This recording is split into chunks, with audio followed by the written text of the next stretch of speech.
सो भाई साहब, किस्मत इसको कहते हैं। किस्मत जो लक का फैक्टर होता है ना क्रिकेट में, वो आज आपको दो डिस्कशन से साबित हो गया होगा। एक है रोहित शर्मा का और दूसरा है विराट कोहली का। रोहित शर्मा और विराट कोहली की दोनों की अगर मैं इंडिविजुअल इनिंग्स की बात करूं या सरफराज की बात करूं या यशस्वी जायसवाल के आगाज की बात करूं, ये जो टीम है टीम इंडिया, ये पहली इनिंग्स में 46 पे ऑल आउट हो गई और बड़ी बातें हुई। जब कल 46 पे ऑल आउट हो गई और न्यूजीलैंड लीड में गया और दिन खत्म हुआ, तो कप्तान रोहित शर्मा निकल कर आया। मैंने पहले भी बात की थी, ये बड़ा गट्स का काम होता है इंडिया पाकिस्तान के। अगर आप कप्तान है, जहाँ हर बच्चे चूहे बच्ची की राय होती है, हर कोई क्रिकेट एक्सपर्ट होता है, जिसमें हम भी शामिल हैं। सो उनके सामने आके सबसे पहले ये गलती अपनी मान लेना। उसके बाद खैर एनीवेज न्यूजीलैंड को आउट करते करते 350 की रन की लीड आपके ऊपर लग जाना, तो आपके पास पर टेक्निकली अगर क्रिकेट के खेल को देखा जाए कि जी पहले दिन आपने कैसे खेला, न्यूजीलैंड ने कैसे खेला, तो बहुत ज्यादा लोग इंडिया को चांस नहीं दे रहे हैं। इंडिया जब बैटिंग करने आए तो एक डिफरेंट अप्रोच थी टीम इंडिया की। रोहित शर्मा बहुत रॉक सॉलिड लग रहा था, रोहित शर्मा आज बड़ा डिटरमिनेड लग रहा था और ऐसा लग रहा था कि बस ये सेंचुरी बस कोने पे पड़ी हुई है जिस तरह ये अप्रोच कर रहा है। और डिफेंड करते हुए वो बॉल इतने स्प्लिट ऑफ अ सेकंड का रिएक्शन टाइम भी ना मिला कि वो जाकर स्टंप्स पे लग गया और बेल्स ऑफ हो गई। फिर आया विराट कोहली, फिर विराट के साथ और सरफराज के साथ एक इतनी पॉजिटिव पार्टनरशिप लगी जिसमें सरफराज खान ने तो मजे करा दिए। मतलब आप बताएं कि विराट कोहली के साथ आप बैटिंग कर रहे हैं, अभी आपका करियर शुरू हुआ है, बहुत सारे लोग जो होते हैं इंटिमिडेटेड हो जाते हैं, इतना बड़ा बल्लेबाज खड़ा हुआ है तो उसके स्टाइल को अडॉप्ट कर लेते हैं। लेकिन सरफराज ने इंटिमिडेट हुआ, उसने बोला कि मेरा अपना स्टाइल है, मैं अपने स्टाइल से यहाँ रन करूंगा, जो कि फिर विराट को भी for initial period of time second fiddle की तरह खिला रहा था। फिर उसके बाद विराट जब अपने ग्रुप में आया, जहाँ उसने इजाज पटेल को कदमों का इस्तेमाल करते हुए लॉन्ग ऑफ के ऊपर छक्का मारा from the middle of the bat, दूसरी बॉल पे स्वीप मारा चौका, और वहां से फिर 21 रन से 31 पे विराट मूव हुआ और बड़ा फ्लो और बड़ा कॉन्फिडेंट के साथ रन आ रहे थे। लेकिन वो आखिरी बॉल के ऊपर मतलब लानत है यार, आखिरी बॉल वो भी इतना, वो कहते हैं ना कि शायद बॉल की जो सीम की सिलाई होती है वो बस सिलाई वाइज लेके चली गई। मतलब यार कम ऑन, मतलब किस्मत आज रोहित और विराट दोनों के साथ होती तो आज शायद आपको रोहित और विराट की वो जो नॉस्टैल्जिक पार्टनरशिप है वो आज आपको नजर आ रही होती। और बल्कि रोहित और विराट फॉर अ मोमेंट जिस तरह रोहित खेल रहा था और विराट आके स्टार्ट हुआ, तो मुझे लगा कि आज वो नॉस्टैल्जिक पार्टनरशिप फिर देखने को मिल जाएगी। तो पहला तो एक अनलकी हार्ट ब्रेक हुआ रोहित शर्मा के आउट होने पे, फिर उसके बाद विराट की इतनी कॉन्फिडेंट इनिंग्स, तो लग रहा था कि century is right in the corner. अब ये आई अभी शाम को नहीं आई तो कल सुबह आई और आखिरी मोमेंट के ऊपर वो चला गया, मतलब वो विकेट निकल गया। मतलब क्यों हुआ ऐसा? हालांकि एक बड़ा जबरदस्त सिचुएशन में टीम इंडिया आ गया था। इंडिया खैर एनीवेज अभी बड़ी जबरदस्त सिचुएशन में 231। देखिए anything above and beyond the fact के 46 पे ऑल आउट होने के बाद हथियार नहीं डाली है टीम, ये टीम अभी भी हंट के अंदर है, that speaks volume about this team. लेकिन मजे की बात यह है कि anything above and beyond 450 India को बनाने यहाँ चाहिए, क्योंकि you need to put a respect to that tag के 46 पे ऑल आउट कोई मसला नहीं है, rare day in the office था। अगर 36 पे ऑल आउट हुए तो 36 के ऑल आउट और 46 के ऑल आउट के बीच में को 4 साल है, और इन 4 सालों के अंदर इंडिया 2 WTC फाइनल खेल चुका है। तो one bad day in the office cannot put a tag on your abilities and your skills and your qualities। कल का जो दिन था वो गुजर गया, जिसका क्रिटिसिज्म करना था वो हो चुका, अब नहीं यहाँ देना है, नई शुरुआत है। और एक डिटर्मिनेशन के साथ जो सारे डक पे गए थे वो अपने आप को रिडीम करते हुए पाए जा रहे हैं। लेकिन Sarfaraz Khan he was the highlight of this innings. 231 में से जो सरफराज के 70 रन है, मतलब वो कमाल रन है। जहाँ आपको वो डक करते हुए रैम शॉट देखा चौके के लिए, आपको वो अपर कट्स दिखे, आपको वो लेट स्लाइसेस दिखे, आपको स्लॉक स्वीप्स दिखे back to back Ajaz Patel की बॉलिंग के ऊपर, जहाँ वो एक फेज था जब सरफराज तेज रन बनाने की कोशिश कर रहा था, बड़ा अनकंफर्टेबल लग रहा था स्पिन के खिलाफ। लेकिन वो 2 बैक टू बैक जो छक्के पड़े, एक लूपी फुल टॉस स्ट्रेट उसकी जोन के ऊपर, प्लस उसकी रिस्ट और मसल्स की जो जान है उससे वो आराम से स्लॉक स्वीप मिड विकेट की बाउंड्री पे गया। और उसकी वेरी नेक्स्ट बॉल रडार में आपने फेंकी है, बॉल ने टिप्पा जरूर लिया लेकिन रेंज वही थी, आपका जोन वही था, जहां सरफराज को ज्यादा मेहनत नहीं करनी पड़ी और स्लॉक स्वीप को छक्के के लिए पहुंचा दिया दोबारा मिड विकेट रीजन के अंदर। लेकिन एक अच्छी चीज वो आखिर में कहते हैं ना कि बिला वजह में अच्छा सारा मामला चल रहा था, वो आखिर में पनौती हो गई, जो किस्मत की मार आ गई, वरना इंडिया भी आराम से 231 odd runs for the loss of 2 wickets पे दिन खत्म करता और कल आने वाले दिन को ज्यादा बेहतर तरीके से देखा जाता है। नथिंग इज लॉस्ट, अभी भी ऋषभ पंत है, केएल राहुल है, अश्विन है, जडेजा है, इनकंसिस्टेंट बाउंस इस विकेट के ऊपर ज्यादा कोई थ्रेट अभी वक्त के साथ नहीं है। टेक्निकली तो डे 2 है, लेकिन डे 3 कंसीडर किया जा रहा है क्योंकि एक दिन तो वॉश आउट हो गया था। अब ये बड़ा इंटरेस्टिंग जोन पे जा चुका है। देखिए मैंने अभी जब इंडिया की इनिंग्स ब्रेक हुई थी और मैं पाकिस्तान की जीत सेलिब्रेट कर रहा था आप लोगों के साथ, तो सर जी मैंने कहा था कि अगर इस विकेट के ऊपर न्यूजीलैंड 400 बना सकता है तो ऐसी कोई दो राय नहीं है कि इंडिया अगर अपने आप को डिटर्मिनेशन के साथ मैदान में उतारे तो वो 600 भी बना सकते हैं। 600 का मतलब है कि 350 के ऊपर 250 लग गया भाई। अगर ये होने में कामयाब, इम्पॉसिबल नहीं कह सकते आप इसको, क्योंकि इंडियन टीम की खासियत जरूर है कि भले 36 पे ऑल आउट हो जाए तब ये क्या कहते हैं WTC वगैरह सोच को साइड में रखें, 36 पे ऑल आउट हो जाए तो बॉर्डर गवास्कर ट्रॉफी जीत कर आते हैं, वो भी ऑस्ट्रेलिया में हरा के, that too for a second consecutive time, वो भी not so big names, newcomers, tail enders, net bowlers, reserve players, उनके साथ हरा के आते हैं। अब 46 हुआ तो इसका कहने का मकसद ये, इसका होने का मकसद ये नहीं था कि ये टीम 46 के बाद अगली इनिंग में 56 पे ऑल आउट हो जाए। ये शायद भरोसा मोरलेस हर किसी को उसके दिल के कोने में जरूर था कि भाई साहब हमने रीसेंट टाइम्स में देखा जब इस टीम को दबाया गया या बाउंस बैक करके आती है और ऐसी सिचुएशन से बाउंस बैक करती है कि जहां कोई सोच ही नहीं सकता है गेम जीत सकते हैं। उसकी recent example T20 world cup final Barbados और साउथ अफ्रीका, 30 बॉलों में 30 रन पे पूरी दुनिया ने देखी है। So good to see there is a fight happening. लेकिन ये जो विराट की आखिरी बॉल पे विकेट निकल गई ना, इसने यार पूरा जोश खरोश मेरा ठंडा कर दिया। वरना मैं तो आगे यही कहने वाला था, आज तो जो फैन क्लब है ना उसका बड़ा मनुष्य दिन है, एक सर्टेन फैन क्लब है। मतलब वहाँ विराट वो सोच रहे थे पाकिस्तान हारेगा, इंग्लैंड को चीयर कर रहे थे टेस्ट मैच से पहले, तो मुझे लगा था कि इंग्लैंड ने उनको हार का जीत उनको सेलिब्रेट करने का मौका नहीं दिया, पाकिस्तान को रगड़ने का मौका नहीं दिया, तो आप नजर लगा के बैठे होंगे विराट कोहली पे। ये किसी तरह आउट हो जाए तो हम इसके फेलियर में अपनी खुशी ढूंढ लें। लेकिन 70 रन का भी चमाट पड़ा, तो एक चमाट मारा आज पाकिस्तान टीम ने सर्टेन फैन क्लब को, दूसरा चमाट मारा है विराट कोहली की 70 रन। लेकिन ये चमाट अगर 3 फिगर वाला चमाट होता, ओए होए होए, मजा ही डिफरेंट हो जाता। लेकिन Virat Kohli good to see is back among the runs, क्योंकि ये इंपॉर्टेंट था। विराट कोहली ने अपनी पूरी जो करियर है ना, पूरा जो करियर है वो तनकीद में ही गुजारा है। फ्रॉम द वर्ड गो, जहाँ से स्टार्ट हुआ, ये तो बदतमीज है, ये तो फ्लैम्बॉयंट है, इररिस्पांसिबल है, केयरलेस है। वहाँ विराट ने रिस्पांसिबल इनिंग्स खेली, एशिया कप में जहाँ वो डिफाइन हुआ 183 versus Pakistan, that too in a chasing situation, then 2014 Australia tour, then 2016 Australia tour as a captain, then 2020 came and for that all the period of 5 consecutive years he kept his team number 1 on the test rankings। लेकिन इस सब के बावजूद आज 9000 test runs मुकम्मल हो गए। अभी रिसेंटली पिछले टेस्ट मैच में 27000 इंटरनेशनल रन्स मुकम्मल हुए। आज 31st 50 आ गई टेस्ट की, 29 सेंचुरीज हैं टेस्ट में, ऑल टुगेदर 80 सेंचुरीज हैं। इतना प्रोफाइल होने के बाद भी अगर आप एक मैच में ना चलो या 2 मैच में ना चलो, अगर आप 3 4 5 इनिंग्स आपकी किसी 50 के बगैर गुजर जाए, तब भी आप क्रिटिसिज्म में अपना वक्त गुजारते हो कि जी आप तो लंदन जा रहे हो, आप तो लंदन से आ रहे हो, लंदन के आप होके रह गए हो, आप लंदन चले जाते हो दोस्ते के गैप में। ठीक है, मैं मानता हूँ इन दोस्ते के गैप में तुमने ट्रॉफी की अपॉर्चुनिटीज दी, विराट को खेलना चाहिए था। लेकिन ये सब बोलने का और बताने का मकसद ये है कि इतना आसानी से जज कर लिया जाता है इस कैलिबर का प्लेयर, जो कि शायद अगर आज गिवन टाइम पे भी, आज वो 18 अक्टूबर को भी डिसाइड कर ले कि बस पीरियड क्रिकेट खेलनी नहीं है, तब भी जो उसके क्रेडेंशियल्स हैं उसको ऑल टाइम ग्रेड्स के अंदर ही शामिल करेंगे, उसको हॉल ऑफ फेमर ही बनाएंगे इंटरनेशनल क्रिकेट का। वो अचीव ऑलरेडी कर चुका है। लेकिन इस सब प्रेशर के साथ, इस तरह उस डिटर्मिनेशन के साथ उतरना, लास्ट टाइम यानी एक दिन के गैप ही है ना, कल ही की तो बात है। 24 घंटे के अंदर आप एक नई बॉडी लैंग्वेज लेके मैदान में उतरते हो और जो आपने गलती की होती है उस गलती को रिडीम कर रहे होते हो, तो फिर लोगों का जो गुस्सा होता है ना वो भी ठंडा पड़ जाता है। वो भी कहते हैं ठीक है यार, अपनी गलती का एहसास है ना, क्रिकेट का गेम है, गलतियां होती हैं, but cricket is a reactive game. Cricket के साथ एक ऑनर एसोसिएटेड है, एक प्राइड एसोसिएटेड है, और वो फैंस भी उस प्राइड को बड़ा, उस ऑनर को बड़ा दिल से लगाते हैं और उसके ऊपर उसको लुक फॉरवर्ड करते हैं। यहाँ ऐसा नहीं हो सकता कि प्राइड को हटा दो गेम से या मीनिंगलेस स्टैट्स के साथ ही आप अपनी क्रिकेट को सेलिब्रेट करते रहो। That is not on, that can not be on, that can not be accepted for a longer period of time. अब इंडिया आपको पता 350 प्लस रन की लीड हो, 46 पे आउट हुए हो, तो कैसे आप कम बैक कर सकते हैं? इंडिया ने वो किया। और मैं कहता हूँ कि कल जो रोहित शर्मा की प्रेस कॉन्फ्रेंस थी ना मैच के बाद, ये चीज़ वो नजर आई है कि न्यूजीलैंड टीम को तिल का जोर लगाना पड़ेगा। वो ऐसे नहीं टेस्ट मैच जीतेंगे। बेशक आपने 350 रन की लीड ले ली है, लेकिन यहाँ पे आपको ऐसे विकेट नहीं मिलेंगी जैसे पहली इनिंग में मिल गई है। कल सिर्फ 2 घंटे पिच ऐसे खेली है, जो एक्स्ट्रा बाउंस और सीम हुआ, उसके बाद पिच टिपिकल जैसे टेस्ट मैच में होनी चाहिए, जैसे फास्ट बॉलर्स को भी हेल्प मिलती, जो मेहनत करे, स्पिनर्स को भी मेहनत करनी पड़ रही है, बैट्समैनों को भी मेहनत करनी पड़ रही है। ये है टेस्ट क्रिकेट की पेज, और मेरे ख्याल से इंडियन टीम ने वैसा कमबैक करके दिखाया। क्यों ना करे? नंबर 1 टीम है, अपनी कंडीशन में खेल रहे हैं। हमारी टीम की तरह थोड़ी है कि 200 रन की लीड मिली हो तो हम 150 पे आउट हो जाए। वो एक क्वालिटी बैटिंग लाइनअप है, उनको पता है कि इंडिया कैसे कमबैक कर सकती है। नंबर 1 टीम क्यों बने हुए हैं, बिलीव होना चाहिए, और इंडियन टीम में वो नजर आया। थोड़ा सा मुझे अफसोस हुआ जयसवाल पे, जैसे उसने शॉट खेली है, जैसे स्टंप हुआ, मुझे लग नहीं रहा था कि वो स्टेडियम में छक्का मारने गया। मुझे लग रहा था कि वो कोई छक्का मारने के बाद कोई बॉल, कोई जहाज जा रहा था, प्लेन जा रहा था, उसको मारने गया छक्का। वो इतना दूर मारने गया। आप देखे तो सही, उसका फ्लो देखे बैट का कितना जोर से था, बॉल की तरफ ही नहीं था, क्योंकि बॉल ड्रिफ्ट हुआ, सीधा रहा, स्टंप हो गया। उसके बाद अनलकी रहा रोहित शर्मा, जितना खेला भाई क्लास है रोहित शर्मा की, कि पता चलता है कि कोई बैट्समैन खेल रहा है, कोई हंगर नजर आ रही है कि मैं अपनी टीम को प्रेशर से निकाल के लेके जाना है। लेकिन प्रेशर में लेके आया जयसवाल ऐसी शॉट मार के। उसके बाद आप देखें कि सरफराज की और विराट कोहली की जो पार्टनरशिप लगी है, क्या जबरदस्त अप्रोच के साथ, और सरफराज क्या कमाल खेला है, उसने स्कोर बोर्ड रुकने नहीं दिया। आप देखें कि 231 रन बन गए हैं, 3 आउट है 49 ओवरों में, तो 4.71 रन पर ओवर के साथ खेले हैं, तो तब भी आप प्रेशर रिलीज कर सकते हैं ना अपनी टीम पे।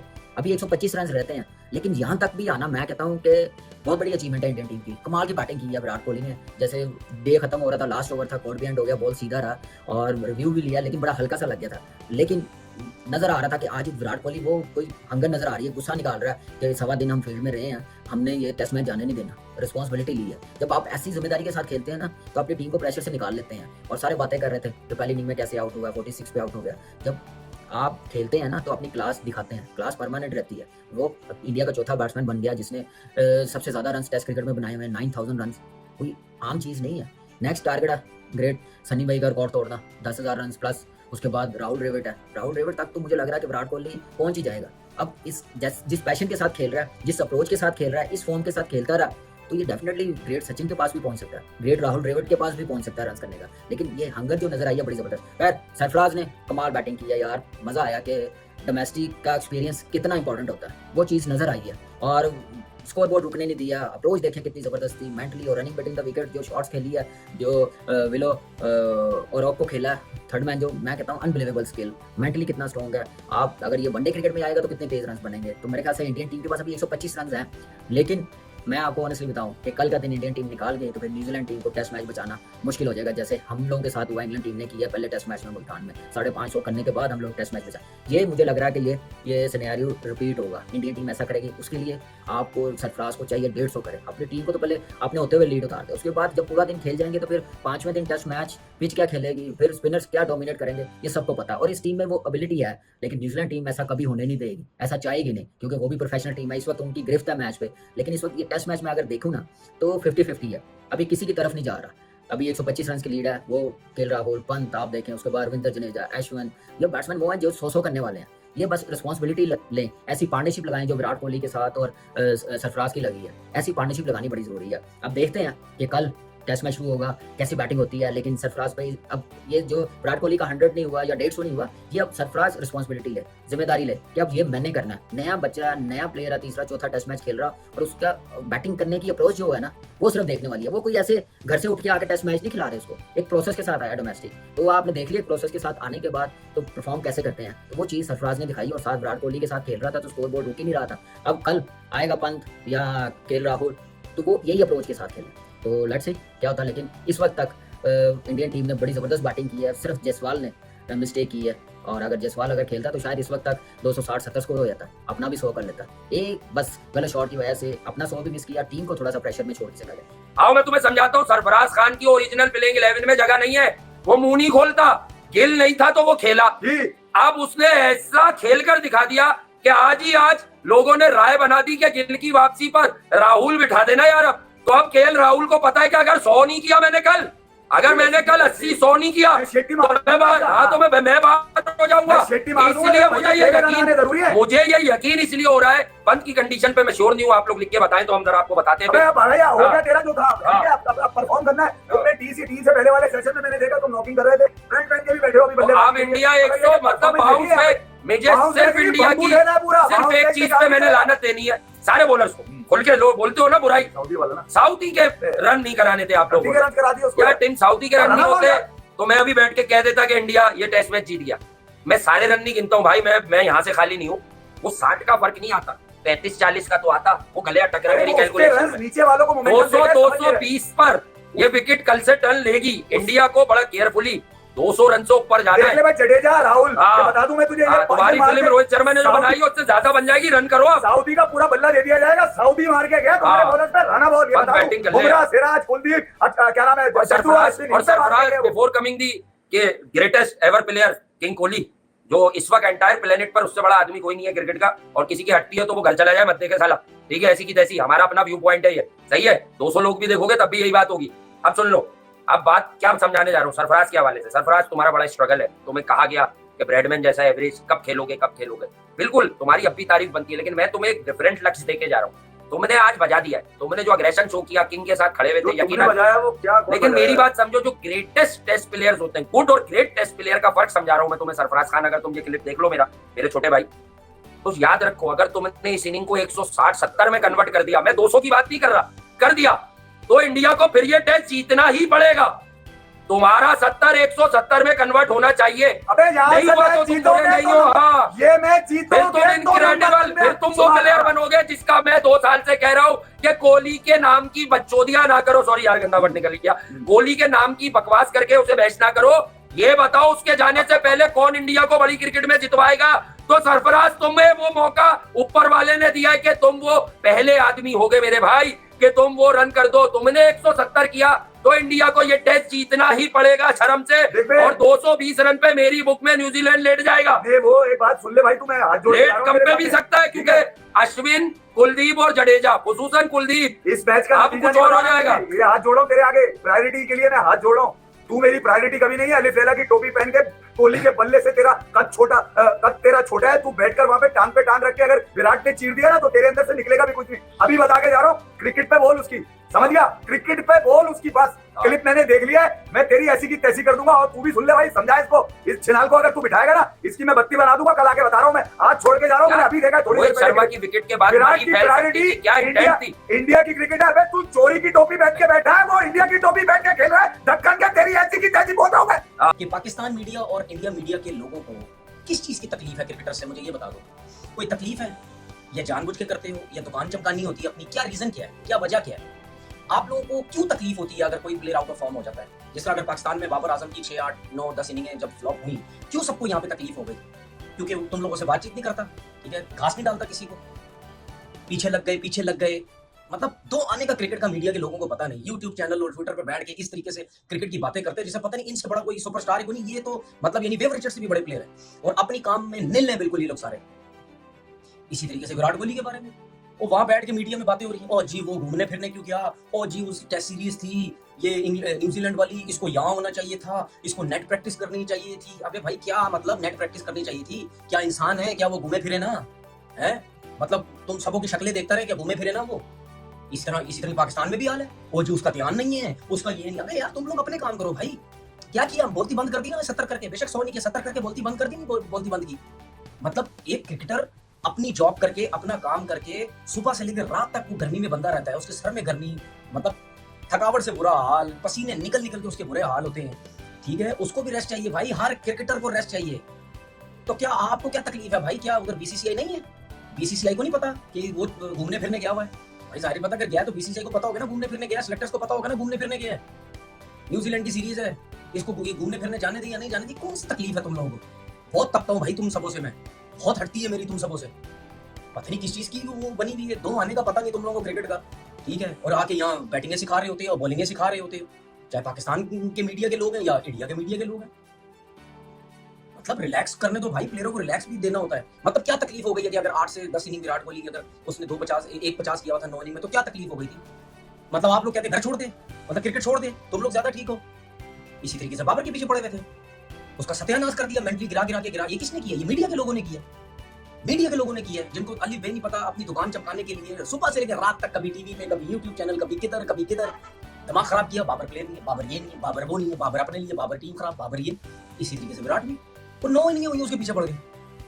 क्यों भाई? क्या किया? उसने रन किए ना, तो भाई थोड़ा सब्र करो, सब्र किया करो। हाँ मुझे भी पता है तुम लोगों को न्यूज़ें नहीं मिलती, न्यूज़ें नहीं मिलेंगी तो दुकान कैसे चमकेगी, नौकरी कैसे बचेगी? बस किसी ना किसी तरीके से कोई ना कोई वो फसाद डाल के अपनी न्यूज़ें बनानी है कि हमारा काम चलता रहे किसी तरीके से। अभी थोड़े दिन बाद रोहित शर्मा के पीछे पड़ जाना। मैच से पहले कल जो प्रेस कॉन्फ्रेंस करी रोहित शर्मा ने, और जिसमें उसने बोला कि मेरी गलती थी कि मैंने टॉस जीत के पहले बैटिंग करी, जो हमने कल बात करी थी आप लोगों के साथ, ऑलमोस्ट 99.9% रोहित ने वही बात बोली। नंबर 3 के लिए विराट कोहली के लिए हमने बात करी तो उसने कहा कि वो खुद विलिंग था और हम राहुल का नंबर चेंज नहीं करना चाह रहे थे। मैच का रिजल्ट कुछ भी हो जी, एक लीडर जो होता है ना, लीडर, वो प्रेस कॉन्फ्रेंस थी, दिल जीत ली। चला मैं हूं, मैं जाऊंगा, बैटिंग कोच को नहीं भेजा, चला मैं जवाब दूंगा और सच बोला। ये होती है क्वालिटी। ये नहीं कि वो इंडिया का कप्तान है या ऑस्ट्रेलिया का कप्तान होता तो मैं यही बात बोलता। उसके बाद जी आज आ जाता हूँ, न्यूजीलैंड 402 पे आउट हुई और जब टीम साउथी हेठा लगा रहा था तो मैं बोला था यार ये हो क्या है। 233 में 5 आउट हो गए थे और इतना अच्छा कम्बैक करा था। सिराज ने पहला आउट करा, फिर बुमराह ने, फिर जडेजा आया, जडेजा ने आउट करे। लेकिन टीम साउथी की जो पार्टनरशिप लगी ना, मेरा ख्याल है 165 रन की, वो इस मैच में उसने फर्क डाला। वरना 233 के बाद 345 में 7 बहुत जबरदस्त बैटिंग करी। और रविंद्र क्या बात है, ऐसा खेलता है, एलिगेंट खेलता रहा, जहां पे हिट आउट करना होता है वहां पे हिट आउट करता है। 50 बहुत आराम से करे उसने। उसके बाद उसने अपनी मर्जी से खेला। एक एवरेज प्लेयर में और एक टॉप क्वालिटी प्लेयर में यही फर्क होता है कि जब क्वालिटी प्लेयर सेट हो जाता है तो अपनी मर्जी से खेलता है। ये नहीं देखता कि बहुत फील्डर का है, ऑफ स्टंप पे फील्डर है तो ऑन पे मारता है। और जी खूब खेला है, वेरी वेल ग्रेट। और ऐसा लग रहा था कि 46 पे आउट करने के बाद बहुत ही ज्यादा कमांडिंग पोजीशन है किसकी? न्यूजीलैंड की। अभी तक तो है, लेकिन द वे ऑफ जो प्लेइंग था ना इंडिया का, अगर ये मैच जो जिस तरह मैं सोच रहा हूँ अगर वैसा हो गया ना, क्या बात है। मुझे ऑस्ट्रेलिया वाला मैच याद आ रहा है, ऑस्ट्रेलिया वर्सेस इंडिया, जब लक्ष्मण ने 200 करा था। ये मुझे ऐसा पता नहीं क्यों ऐसी फीलिंग है कि मैच वैसे जा रहा है। हालांकि लग से पहले आज आउट कर सकते थे, जहां पे 7 आउट हुए थे वहां पे उड़ा देना चाहिए था, लेकिन क्रेडिट देना चाहिए जी जिस तरह साउथी ने काउंटर अटैक करा। 65 रन 73 बॉलों में, और मेरे ख्याल है 5 चौके 4 छक्के। इसी तरह रविंद्रा 137 करे उसने, 134, 13 चौके 4 छक्के, खूब खेला जी। कॉनवाई का हम पहले बात कर चुके, 91, दोनों लेफ्ट हैंडर ही थे जिन्होंने रन करे। आ जाता हूँ जी 72 रन की पार्टनरशिप हुई रोहित शर्मा और कच्चा प्लेयर, आज मैं पक्का प्लेयर नहीं बोलूंगा जसवाल। देखें जो जुमला कह रहा हूं वो गौर से सुनिएगा। इंडिया ड्रॉ के लिए नहीं खेल रहा, चाहे हार जाए मैच, वो खेल ही रहा है जीतने के लिए कि हम आएंगे, दोबारा आएंगे। The way of the playing था ना, जैसे जसवाल ने और रोहित ने शुरू करा था, रोहित ने आज जो पुल पे छक्का मारा ना, और पता नहीं क्यों इतना टाइम है उसके पास, और आज बहुत संभल के खेल रहा था। उसकी बैड लग हुई कि बॉल को डेड बैट से खेला और बॉल पीछे जाके स्टंप में लगी, लेकिन सारा गुस्सा जो है आज जसवाल पे, कच्चा प्ले। माना तुम्हारे पास बहुत ज्यादा शॉट्स हैं, एक तो जिस बॉल पे एजाज की बॉल पे वो आउट हुआ वो तो पहले निकल गया कि मिड ऑफ हुआ था इसको ऊपर से मार दूं। बात ये नहीं है, तुम्हारा विकेट पर रुकना इसलिए जरूरी था कि तुम लेफ्ट हैंडर हो मेरे शहजादे। लेफ्ट हैंडर की वजह से उनकी बॉलिंग डिस्टर्ब रहती। चलो पहली बार में तो टॉस की वजह से आउट हो गए थे ना, अभी तो फास्ट बॉलर बिल्कुल ही इफेक्टिव नहीं है, एक ही था बॉलर एजाज पटेल, तुमने उसको विकेट दे दी।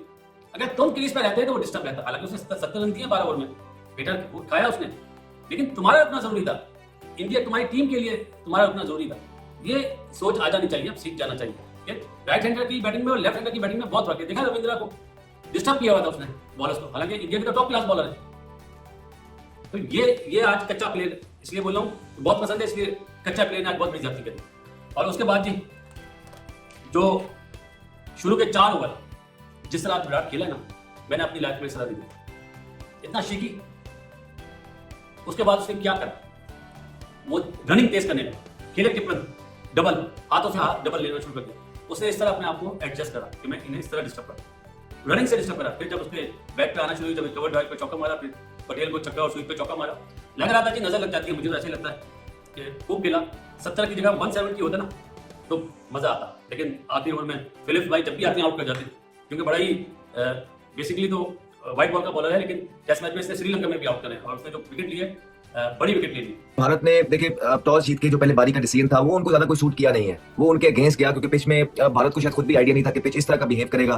पहली बारी के अंदर बहुत ज्यादा अनइवन बाउंस नजर आया, सीम मूवमेंट बहुत ज्यादा नजर आई, और जैसे ही वो पहला दिन गुजरा भारत आउट हुआ और वो नया बॉल गुजारने में कामयाब हुए न्यूजीलैंड के प्लेयर्स। उसके बाद आप देखें कि बड़ी जबरदस्त कंडीशन हो गई बैटिंग के लिए और न्यूजीलैंड के बल्लेबाजों ने उसका पूरा फायदा उठाया, एक कामनेस थी और जो है ना एक अच्छा टोटल बोर्ड पे लगाया। उसके बाद जब भारत खेलने के लिए आया दोबारा इस इनिंग के अंदर, तो इस इनिंग के अंदर उस तरह की सीम मूवमेंट नहीं थी, उस तरह का स्विंग नहीं था, जिसकी वजह से जो है ना भारत के बल्लेबाजों ने बड़ा जबरदस्त कमबैक किया। रोहित ने 50 और विराट कोहली ने 50। अगर भारत को ये एक चीज चाह रहा होता है यहाँ पे कि वो बेहतर हो जाए, जो भी वो जिस भी सिचुएशन में मैच में इस टाइम खड़े हैं, वो यही होती कि विराट कोहली जो है नॉट आउट खेल रहे होते ओवरनाइट। और अगर विराट कोहली नॉट आउट खेल रहे होते तो पूरे ड्रेसिंग रूम में, पूरे भारत में एक सेंस ऑफ कामनेस होती कि उनका एस बल्लेबाज जो कि 70 रन बना गया है वो क्रीज के ऊपर मौजूद है। तो फिर ये जो 135 रन की ट्रेल भी है वो भारत को बहुत अचीवेबल लगती, और भारत कुछ भी सोच रहा होता उनके ज़हन में यही होता, अभी भी यही होगा कि पहले ये 135 रन जो हैं इनको किसी ना किसी तरीके से उतारना है, और ऊपर चौथी बारी पे इंडिया के अंदर मतलब कि मिनिमम भी अगर आप कहें तो 150 रन उनको देने चाहिए। और अगर भारत ये करने में कामयाब हो गया कि पहले 135 रन उतारता है और उसके बाद चौथी इनिंग के अंदर न्यूजीलैंड को एटलीस्ट 150 रन देता है, तो भारत वुड फील कि they have done good in this game, और कहीं ना कहीं वो अपने आप को मैच के अंदर पाएंगे। अगर 150 से कुछ भी कम होता है जो भारत उनको चेस करने के लिए देगा, तो वो इतना मुश्किल होने वाला नहीं है, क्योंकि याद रहे कि अभी तक इस पे पिच पे कोई ऐसे जितने बड़े टर्न देखने को मिले नहीं है। वही पहली इनिंग में जो भारत ने टॉस जीत के बैटिंग करने का फैसला किया, जो कि थोड़ा सा गलत था, उसकी वजह से जो 46 पे आउट हुआ, भारत इस गेम में बहुत पीछे चला गया। और अगर भारत को किसी ना किसी तरीके से वापसी करनी है तो भारत के जो प्लेयर विराट कोहली थे 70 पे खेल रहे थे, अगर वो खड़े होते तो इनके चांसेस बहुत बढ़ जाने थे, लेकिन वो पवेलियन में है, उनके बाकी के बल्लेबाज अभी रहते हैं। सरफराज खान 70 पे नॉट आउट खेल रहे हैं, इनको ये जो है ना अपनी मेमोरेबल इनिंग बनानी पड़ेगी अगर भारत अपने आप को कोई चांस देना चाहता है तो, क्योंकि सेट खेल रहे हैं, कॉन्फिडेंस के अंदर होंगे। सरफराज खान अगर अपनी इनिंग को बड़ा लेके जाने में कामयाब हो जाते हैं, एक बड़ी सेंचुरी बनाते हैं, 150 करते हैं, 170 करते हैं, तो भारत 150 एटलीस्ट रन की लीड लेने में कामयाब हो जाएगा। और अगर भारत 150 रन की लीड लेने में कामयाब हो गया, यानी कि 150 रन का ऑलमोस्ट टारगेट देने में न्यूजीलैंड को कामयाब हो गया, तो भारत अपने आप को इस गेम के अंदर महसूस करेगा। Having said that, knowing the fact कि भारत की जो पहली इनिंग थी वो बड़ी डिजास्टर्स गई है उनके लिए, बुरी तरह से कोलैप्स हुई भारत की बैटिंग, लेकिन again it's a part and parcel of the game, it's one day at office, one bad day at office, और ये हर किसी की जिंदगी में बिल्कुल होते हैं। और उस टीम के साथ जो more often than not rule कर रही है, जो अच्छी क्रिकेट खेल रही है, सारे बॉक्सेस को टिक कर रही है, चाहे वो कैप्टनसी है, चाहे वो फील्ड प्लेसमेंट है, चाहे उनकी बैटिंग के अंदर जो है ना जब फ्लेयर रिक्वायर्ड है, जब पेशेंस रिक्वायर्ड है, चाहे उनकी स्पिन बॉलिंग है, चाहे उनका मिडिल ऑर्डर है, चाहे उनकी ऑलराउंडर है या फास्ट बॉलिंग है, most of the time Bharat सारे खानों को बॉक्सेस को टिक करती है और खेलती हुई चली आ रही है। और इस साल भी जो है पिछले 2 सालों की तरह जिस तरह उन्होंने वर्ल्ड टेस्ट चैंपियनशिप का फाइनल खेला है, इस साल भी उसकी रेस में है और अभी तक नंबर 1 पे मौजूद है। सिर्फ मसला ये है कि अपनी लेगेसी के लिए खेलते हैं लोग, इनसे इतना एक्सपेक्ट नहीं करते हैं कि ये इस तरह का जो है ना खेल प्रोड्यूस करेंगे। लोगों की आदतें इस तरह की करती हैं भारत ने कि वो भारत को हमेशा उड़ता और चमकता देखना चाहते हैं हर फील्ड के अंदर, हर शोबे के अंदर, चाहे वो बैटिंग है, बॉलिंग है, फील्डिंग है। लेकिन कहीं ना कहीं हमें ये भी अंडरस्टैंड करना पड़ेगा कि दूसरी टीमें भी खेलने आती हैं। फिर टॉस बहुत मेन फैक्टर था, टॉस जीत के जो बारी ली वहां से सारी चीजें खराब हुई। लेकिन वंस अगेन एक आधा दिन किसी भी टीम के लिए बुरा चला जाता है, लेकिन यहाँ मसले वाली बात यह है कि भारत ने अगर वर्ल्ड टेस्ट चैंपियनशिप में लाइव रहना है तो ये होम मैचेस उनके लिए बहुत इंपॉर्टेंट है, क्योंकि अगली सीरीज उनकी ऑस्ट्रेलिया की है, जो कि बिल्कुल आसान नहीं होगी। हमें पता है what Australia has to offer, वो एशियन टीम को किस तरह किस प्लानिंग के साथ ट्रैप करते हैं। वहां पे आपको शॉर्ट बॉल्स मिलेंगे, बाउंस मिलेगा, वहां पे आपको सीम मिलेगा, इस तरह की कंडीशन मिलेंगी नहीं जो आपको होम में मिलती है। तो वहां पे मैच जीतना जरूर एक मुश्किल बात हो सकती है, लेकिन हमने देखा है कि भारत ने पास्ट के अंदर भी वहाँ मैचेस जीते हैं, लेकिन थोड़ा सा मुश्किल हो जाता है। तो असल आइडिया या असल चांस वही होता है जो आपको अपने घर के अंदर मिले, स्पेशली जब आपको अपने घर की कंडीशंस पे पूरी तरह से अबूर हो, कंट्रोल हो, और वहां पे अगर कुछ गलती हो जाए तो वो फिर आपको हॉन्ट करती है, हर्ट करती है। और आई थिंक अभी तक की सिचुएशन से ऐसे ही लग रहा है कि ये मैचेस जीतना बहुत ज्यादा जरूरी है भारत के लिए, अगर भारत ने वर्ल्ड टेस्ट चैंपियनशिप का फाइनल खेलना है तो। अभी भी भारत पूरी तरह से इस मैच से बाहर नहीं हुआ, बिकॉज बड़ी टीम है, कुछ ऐसी क्रिकेट इन्होंने खेली है पीछे बांग्लादेश के खिलाफ भी, जब 2.5 दिन बारिश होती रही और आखिरी 2.5 दिन के अंदर इन्होंने मैच कंप्लीट किया। क्योंकि इस तरह की क्रिकेट खेलते हैं तो लोग एक्सपेक्ट करते हैं कि इनसे मिरेकल्स या कोई भी चीज कर सकते हैं, और इस तरह के प्लेयर्स इनके पास मौजूद है टीम और ड्रेसिंग रूम के अंदर, जो कि बाजी को किसी भी तरफ पलट सकते हैं। और हारी हुई बाजी को पलटते हुए हमने भारत को पहले भी देखा है, अच्छी टीमें ये करती हैं। क्या भारत इस दफा फिर एक हारी हुई बाजी जो कि पहली इनिंग के अंदर ऑलमोस्ट हार चुका था, बदलने में कामयाब होगा? ये हमें पता लगेगा कल काफी चीजें डिफाइन हो जाएंगी। अगर सरफराज अपने 70 रन की नॉट आउट इनिंग को बड़ा 100 बनाते हैं, 160-70 करते हैं, तो भारत जरूर कहीं ना कहीं अपने आप को ऐसी पोजीशन में देखेगा आखिरी इनिंग में कि उनको पास चांस होगा। और भारत के अंदर 150 रन चौथी इनिंग में एक प्रेशर लेके आता है। फिर भारत के spinner would be in the game as well, दो कि हमें ज्यादा स्पिन देखने को मिला नहीं है, टर्न मिला नहीं, लेकिन चौथी इनिंग के अंदर एक प्रेशर इस तरह होता है, फिर आपको चेस करना होता है, स्कोर बोर्ड का प्रेशर, 1-2 अर्ली विकेट जो है पूरी टीम पे प्रेशर डालती है। और इंटरनेशनल क्रिकेट जो है it's a game of pressure itself. जो ज्यादा प्रेशर में आ जाता है वो टीम जो है नीचे लग जाती है, और जो टीम प्रेशर को अच्छी तरीके से सस्टेन कर लेती है वो आगे निकल जाती है। अब देखना ये होगा कि भारत अपने 46 रन पे आउट होने के बाद पहली इनिंग में क्या इस मैच में पूरी तरह से कमांड और गिरफ्त और कमबैक कर सकेगा, क्योंकि देखने में अभी तक यही लगता है कि कहीं ना कहीं 70-30 है, न्यूजीलैंड की टीम इस टाइम ऊपर नजर आ रही है। लेकिन कल आके पहले सेशन में चीजों को बहुत ज्यादा अनफोल्ड होंगी, और अगर भारत के जो सरफराज है वो बड़ी सेंचुरी करने में कामयाब हुए और कहीं ना कहीं अगर 150 रन की लीड ले गए और टारगेट देने में कामयाब हुए, तो चौथी इनिंग में कुछ भी हो सकता है। देखते हैं कल कि भारत किस तरह अपने दिन को अप्रोच करेगा, प्लान करेगा। It would be a nice day tomorrow to have a look of the big team, जिसने पहले भी मिरेकल्स किए हैं। क्या वो इस दफा एक और मिरेकल करके दिखाएगा?